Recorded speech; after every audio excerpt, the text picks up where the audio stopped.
Hi, my name is Zeina, and you're watching The Hip Hop Guru.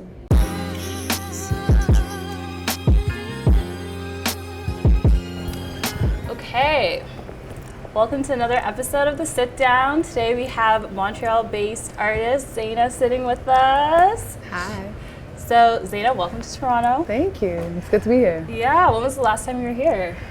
The last time I was in Toronto, it had to be before the pandemic. I think it might have been, or maybe like a year ago. Maybe a year ago, yeah, something like that. Mid-pandemic, something like that. What's your fave memory from here? Oh, I used to live in Toronto actually. Oh, really? In 2016. Yeah, okay. Good times. Me and my girl Yoko, we moved out here and we kind of decided to pursue music here for the first time. Yeah. We're just like, there's nothing back home. Let's just, you know, change the atmosphere. So we came here. Yeah. And one of my favorite memories, actually, there's a producer I met early days. His name is Francis Gahi. And we were eating at this restaurant. It's a pho restaurant called No. Okay. It's really good. It's, Yeah, it's on a street called Roncesvalles or Ronces, something like that. Okay.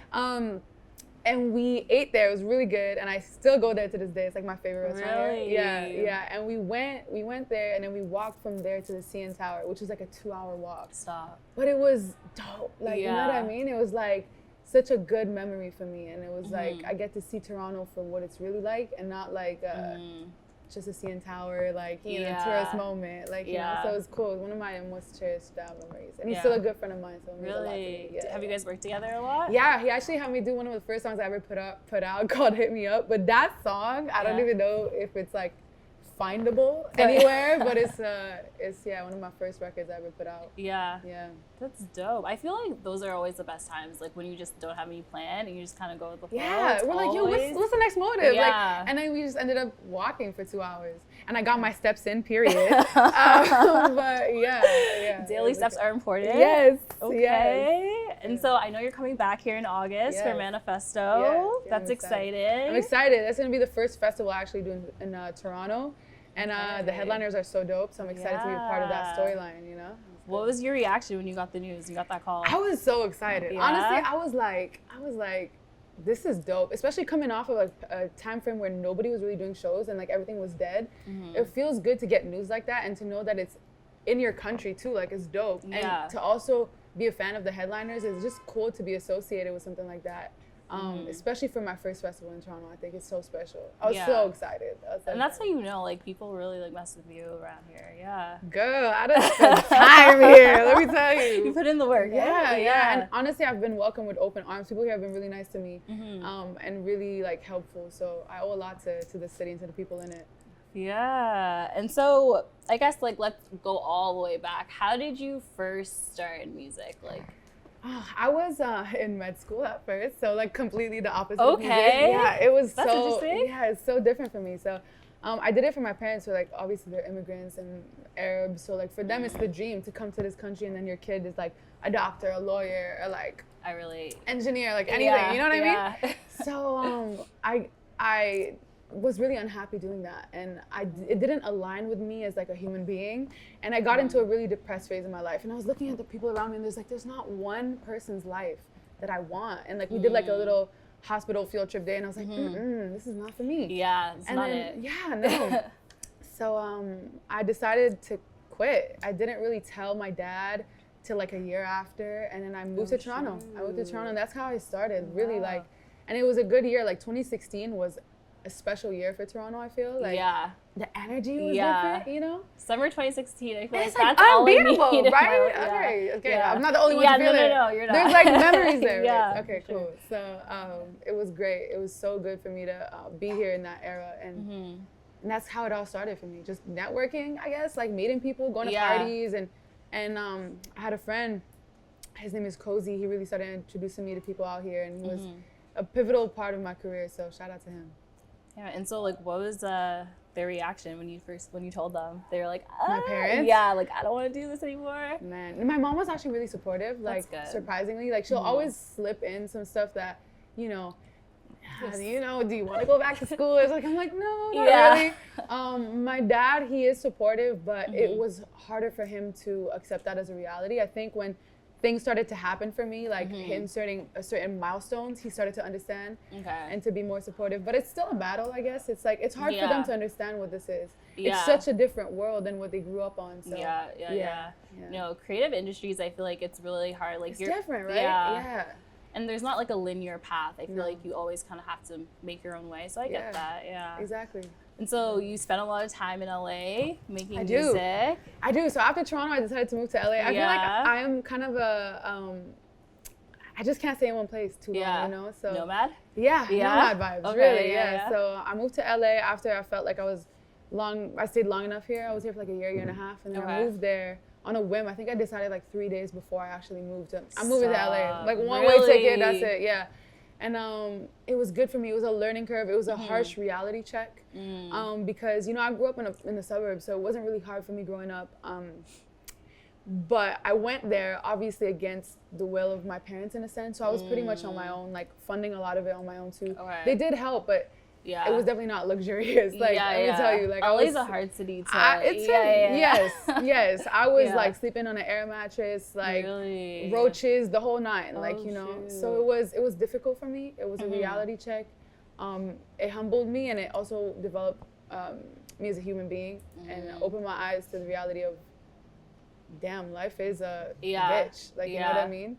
Especially going after a dream that is not orthodox. So for a lot of people, it's like unattainable. But I have a love-hate relationship with LA because it's the place where I got to develop myself as an artist, and I was grinding. Like, you know, I still am in the studio every day doing my thing. Like, it's special to me. So I love LA, but it hurt me a lot. But it's okay. It's okay. It's like a relationship. You know what I mean? So I feel like a lot of people say it's hard to like make friends and connect with people out there. So how did you do that? Honestly, like, shout out social media. I had met people like before going out there, and also like the producer I was telling you about, Francis, like he really pushed me to go out there with him. It was like a special weekend, like Super Bowl or something. He was like, yo, come, like, I'll introduce you to people.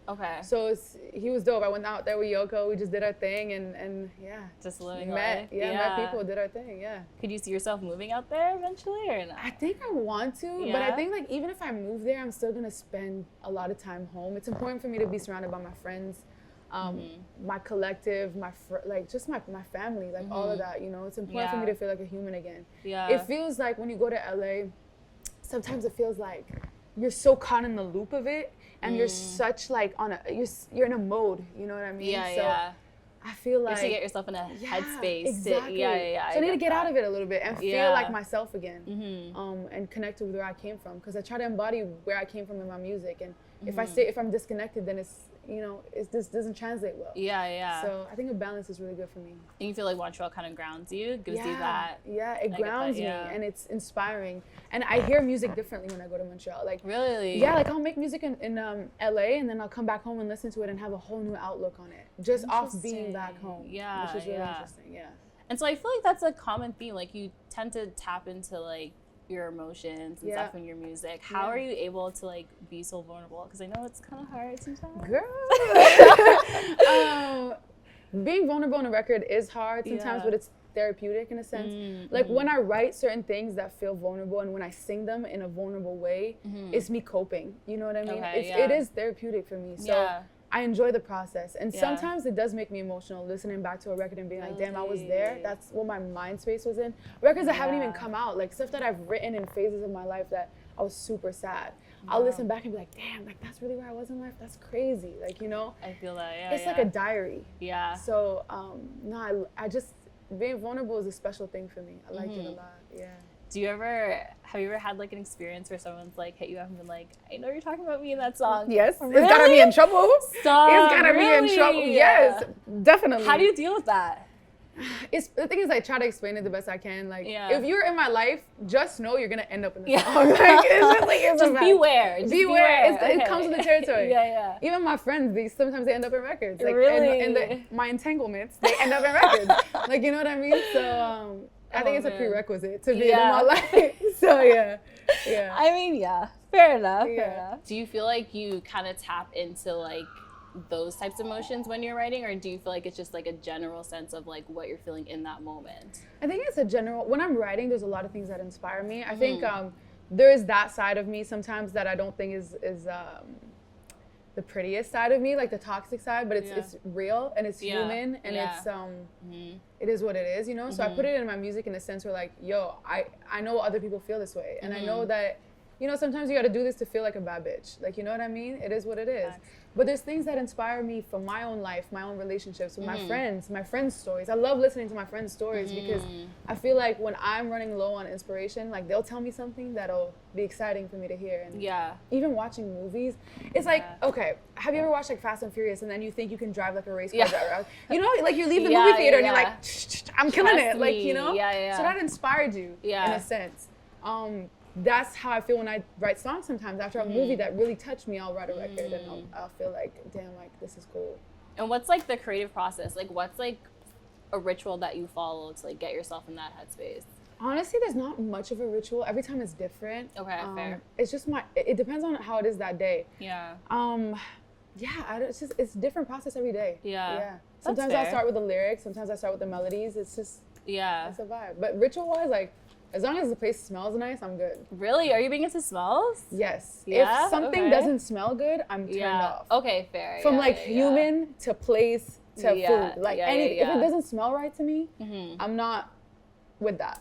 What's your favorite scent?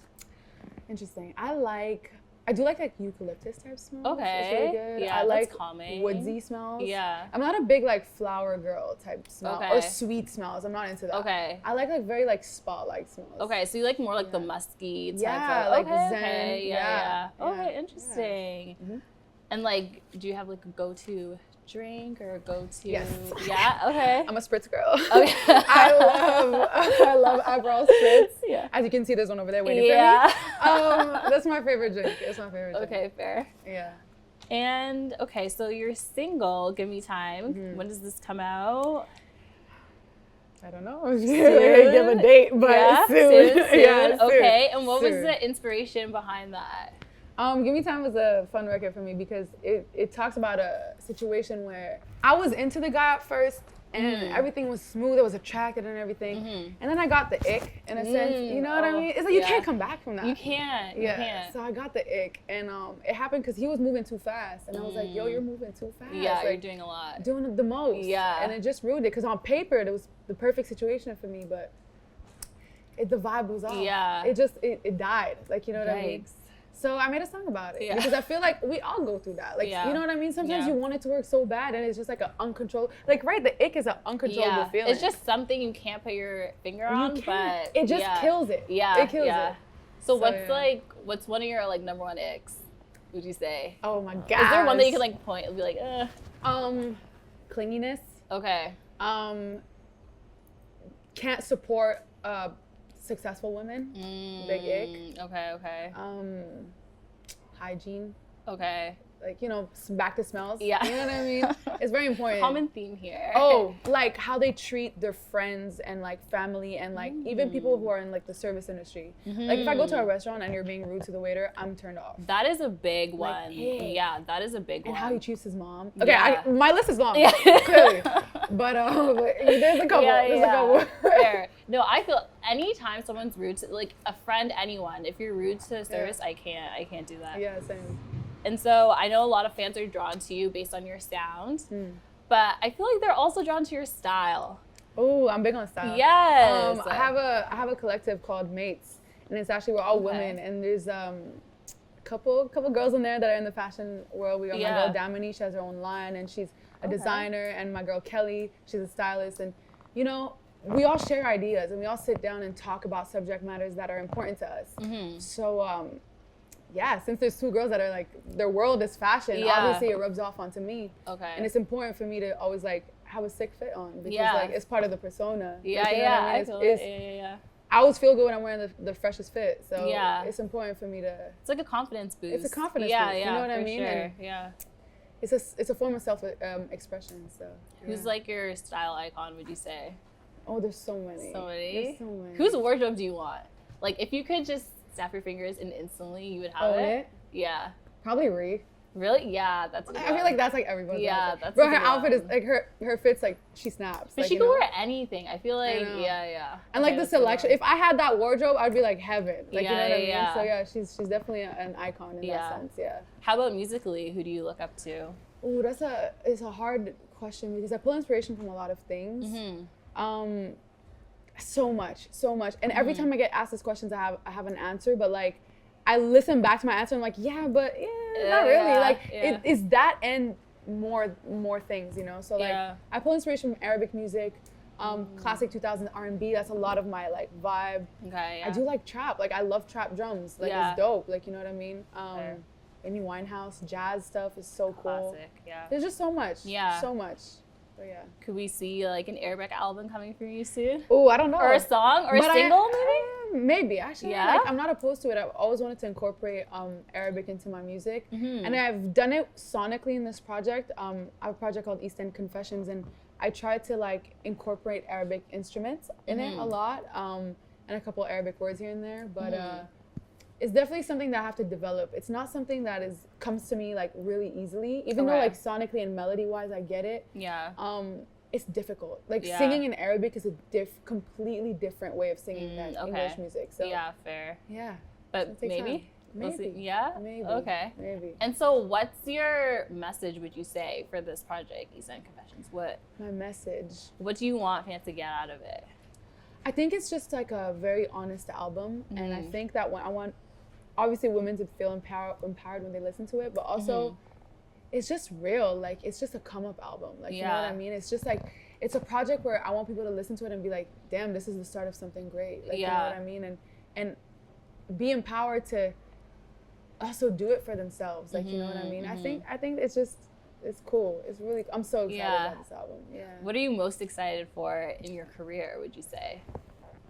This would be like a deep question. Yeah, like, you know sorry. What I mean? For me, I think once I have like, I want to be what my idols were for me growing up. You know what I mean? So like that impact of like making people feel that it's A, possible, B, there is people that want to do this in life and they don't have enough spokesperson to do that. You know what I mean? So if I can do that for a little girl coming up, or like even a little girl that looks up to me and is like, oh my God, like this is it. This is my path. Like I would love that. Like you know what I mean? Because that's what saved me. Like, you know, is having that hope, because I wasn't surrounded by any of it. But like watching things like Disney Channel and seeing like Hannah Montana, like even if musically it's not my vibe, watching that and seeing that growing up was like, oh my God, this is my path. Like, you know, and I knew it from a young age. Like people grow up now and don't even know their path in their 30s, and it's fine. But I was lucky enough to know it from a young age. Yeah. And if I can guide somebody to do that, that's like my ultimate. So you want to be an inspiration, ideally. I feel like it's just like, there's nothing that beats creating sparks. Yeah. And I know that you're open to collaborations, right? Definitely. Who would be like someone that you would like dream collab? Yeah. There's a couple. Obviously, like Drake is up there. Drake is like my favorite artist. I can see your voice on one of his tracks for sure. I mean, we're in Toronto, maybe. I mean, Champagne Poppy. Yeah. Definitely. Party's a big inspiration. I love Party. And Rosalia is really dope as well. Yeah. Those are some artists that like inspire me, and also like I would love to work with them. Yeah. You feel like you could learn something? Definitely. Definitely. They're all special in their own way. They all brought something new to the table. I mean, Party really changed the R&B game. Like you know what I mean? Like it's so underrated. People don't really talk about it, but he's incredible in that sense. Rosalia is really cool for making like Spanish music like translate into other worlds. Like she really put me onto that. It's dope. I love her aesthetic. I love what she does. And Drake changed rap. It's dope. I mean, I can't say nothing, but those are like three artists that I would love to work with. Fair. Yeah. Okay. Well, I mean, that's all I have for you guys today. Is there anything that you want to let fans know, or anything that you want to say to the people watching? My song "Give Me Time" is coming out soon. Stay tuned for a date, because you know. And my project East End Confessions will be coming out soon as well. So stay tuned. Follow me on my Instagram, TikTok, Twitter, all of that, Zeina Mates. And yeah, thank you for your time. I appreciate it. Zeina, everyone. Thank you.